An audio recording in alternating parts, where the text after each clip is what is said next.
Halo, selamat pagi kawan-kawan sahabat GMP by Custom.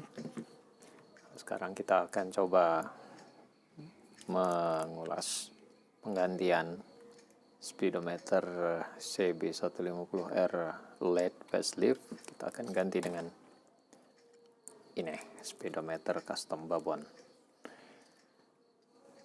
Terus gimana caranya?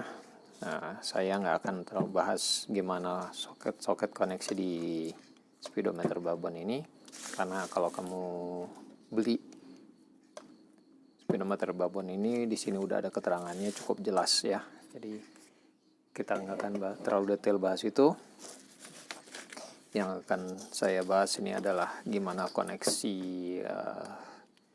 dari sini. Nih, kita akan mengkoneksi dari sini, koneksi ke speedometer dari speedometer aslinya. Kita akan ganti dengan koneksi speedometer Babon seperti ini.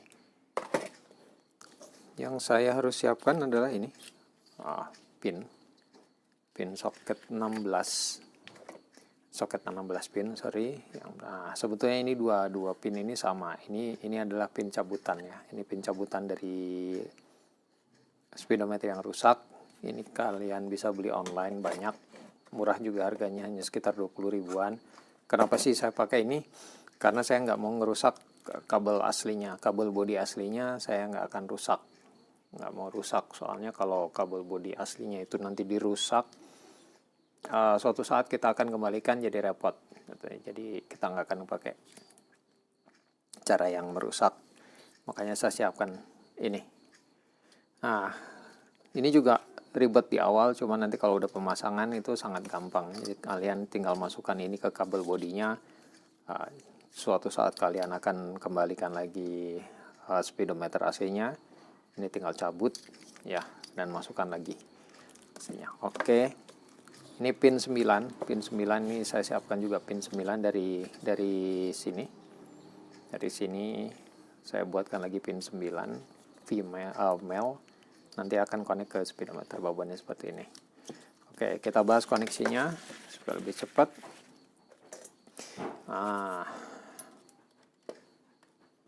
Ya. Nah, ini koneksi ya, ini pin 9, ini sisi pin 9 ini ya. Sini. Sementara yang ini adalah sisi pin yang ini. Ya. Oke. Pertama, kabel merah dari sisi pin 9, ini kabel merah. Kabel merah itu ketemunya aki. Ini kamu connect ke pin 5. Kawan bisa connect ke pin 5. Kemudian kabel hitam itu adalah kunci kontak plus output dari kunci kontak. Itu koneksinya ke pin 4. Kemudian kabel hijau sebagai ground atau massa atau tegangan negatif, itu koneksi ke sini adalah pin 3. Kemudian kabel oranye untuk sein kiri itu masuknya ke pin D, ini ya, pin D. Kemudian kabel biru muda itu masuk ke pin E di sini, pin E. Kemudian kabel coklat hitam di sini ya. Kabel coklat hitam di sini itu adalah indikator lampu dekat. Indikator lampu dekat itu dan indikator lampu jauh, ini kabel biru juga indikator lampu jauh. Ini kedua kabel ini nanti kawan bisa langsung koneksi ke switch kiri atau langsung connect ke lampunya aja ya. Jadi dua kabel ini nggak masuk ke sini ya. Dua kabel biru dan coklat itu nggak masuk ke sini ya. Nah, dari sini ini saya buat seperti ini nih. Ini kabel pin 9. Dari sini ini ke sini. Ini nggak masuk ke sini ya, nggak masuk ke sini, tapi dia langsung keluar ke sini. Ya, jadi nggak masuk ke pin soket sini. Oke, caranya untuk cara ngerubah switch handle kiri itu supaya bisa mengontrol lampu utama. Nah, ada di video saya sebelumnya, silakan dicari di list video saya. Kemudian hitam putih. Ya, di sini ada kabel hitam putih ya, ini hitam bintik putih ya ini. Atau kadang-kadang pernah saya temukan speedometer bawaan seperti ini warna kabel yang kuning strip hitam atau kuning polos, itu adalah kabel RPM. Kabel RPM itu kalian ambil dari kabel input coil dengan warna coklat dan biru. Di input coil itu ada 2 kabel. Kalian ambil yang warna coklat dan biru. Kemudian biru putih ini ada indikator bensin. Ini kalian masuk ke pin 8 yang ini ya. Oke. Kemudian kode mil, ini ada pin pin G sama H. Itu kodenya untuk indikator kode mil. Kode mil itu kode error kesalahan di RCU. Itu nanti kamu buatkan lampu indikator pakai LED tersendiri ya. Pakai LED tersendiri.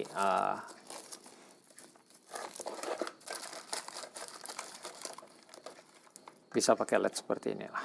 Nah, jenis LED seperti ini kalian hubungkan dengan resistor 1,2 kilo. Nah, nanti seperti ini. Nanti kita bahas. Kemudian juga untuk kode high temp sama juga dibuatkan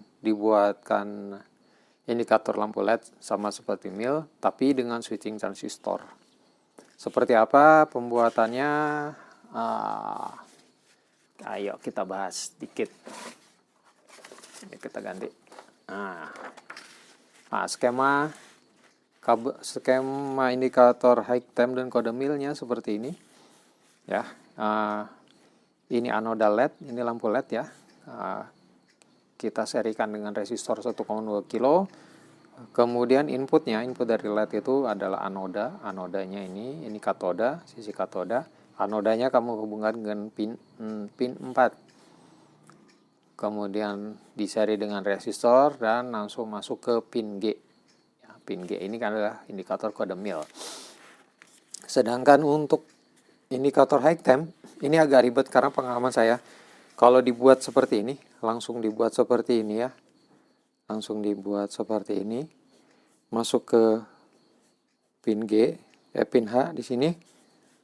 Nah, ini indikator LED. Kalau dibuat seperti ini, maka si LED ini akan nyala walaupun redup. Jadi pada saat kunci kontak, si LED ini nyala terang. Kemudian berapa detik kemudian si LED ini dia akan redup. Jadi nyala terus. Ini bikin bingung. Makanya saya buatkan rangkaian seperti ini supaya si indikator high temp-nya ini enggak nyala terus. Nah, caranya kita buatkan transistor switching seperti ini, menggunakan transistor tipe S8550 ya, atau resistor PNP. Ini saya nggak akan bahas terlalu jauh ini karena elektronik banget. Nah, butuh waktu agak lama.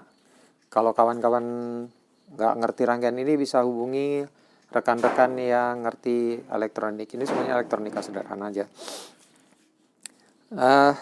Pakai transistor tipe PNP, kemudian ini indikator LED-nya seperti ini. Nah, indikator ini anoda, ini katoda.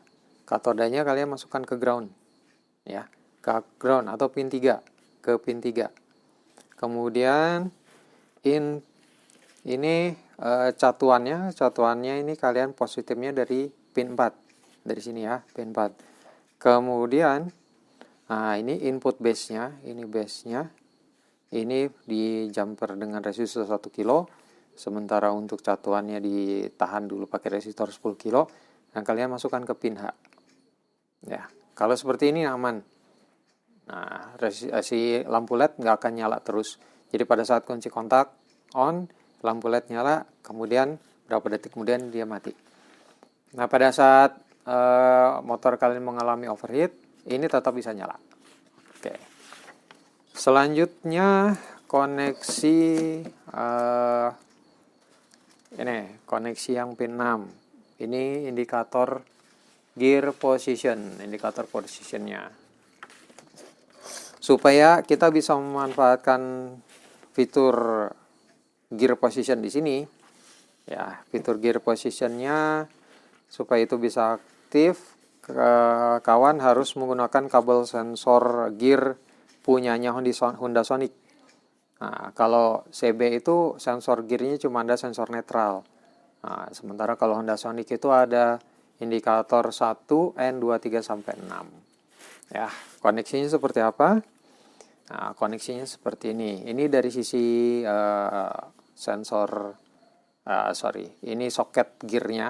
Ini soket gear Speedo Babon yang ini ya, yang soket 6. Nah, dan ini kode warna dari soket gear positionnya Speedo. Kebalik ya. Ini yang sisi dari Honda Sonic, soket sensor gear kode Honda Sonic. Sementara yang ini kalian koneksikan ke sini. Ya, yang pertama kuning merah, kabel kuning merah yang ada di section sensor gearnya Honda Sonic itu indikator gigi 1. Kalian konekkan ke kabel warna pink di sini. Kemudian warna Tosca atau hijau muda strip merah. Nah, kalian koneksikan ke kabel hijau strip merah yang ada di sini. Ya. Ini untuk indikator netral. Selanjutnya kabel hitam merah dari sensor gearnya Honda Sonic. Ya, itu indikator gigi nomor 2. Ya. Kalian koneksikan ke kabel biru merah yang di sini. Kemudian untuk posisi gear 3 itu kabelnya kabel kuning, biru kuning itu kalian konekkan ke warna hijau strip hitam di sini. Selanjutnya gear posisi nomor 4 itu warnanya kabel pink. Kalian konekkan ke kabel kuning strip merah yang ada di sini. Untuk gear 5 itu kabelnya biru merah, kalian koneksikan ke kabel kuning putih. Nah, terakhir biasanya itu dia sendiri di sini ini. Nah, ini untuk gear 6, gigi 6 itu kabelnya hitam biru, kalian koneksikan ke yang sini. Nah, untuk output dari sensor gear positionnya Honda Sonic itu kabelnya 9 pin ya. Nah, jadi kalian bentuk dari soketnya sensor gearnya Honda Sonic, kalian beli konektor seperti ini yang 9 pin, kemudian hubungkan pakai kabel. Nah, kalian konekkan ke soket male-nya yang 6 pin di sini, juga ditambah soket male-nya 2 pin. Ya. Kemudian untuk tambahan informasi, jalur kabel sensor N yang aslinya di kabel bodinya motor CB, itu kalian harus paralelkan dengan jalur kabel N aslinya ya. Nah, jadi ini kabel kuning merah yang kalian hubungkan dengan dengan kabel pink, itu kalian hubungkan juga ke bukan kuning merah ya, tapi yang ini ya, yang Tosca hijau ini ya, Tosca hijau merah ini kalian hubungkan ke kabel aslinya nih, kabel Tosca juga, Tosca merah ini di kabel body. Soalnya kalau ini nggak dihubungkan si jalur netralnya ini, kalau nggak dihubungkan ke kabel aslinya, kalian kalau mau electric starter gitu ya, kalau electric starter harus tetap tekan kopling. Nah, sementara kalau kalian jumper ini, begitu gigi masuk satu atau gigi posisi yang lain, nah, starter tidak akan berfungsi. Tapi kalau giginya netral, kalian pencet starter, itu langsung berfungsi. Oke, sekian dulu video kali ini. Semoga bermanfaat dan bisa dipahami. Ada pertanyaan atau lain-lain, silakan di komen. Ya, jangan lupa buatkan kabel seperti ini supaya nggak ngerusak. Sekian dan terima kasih.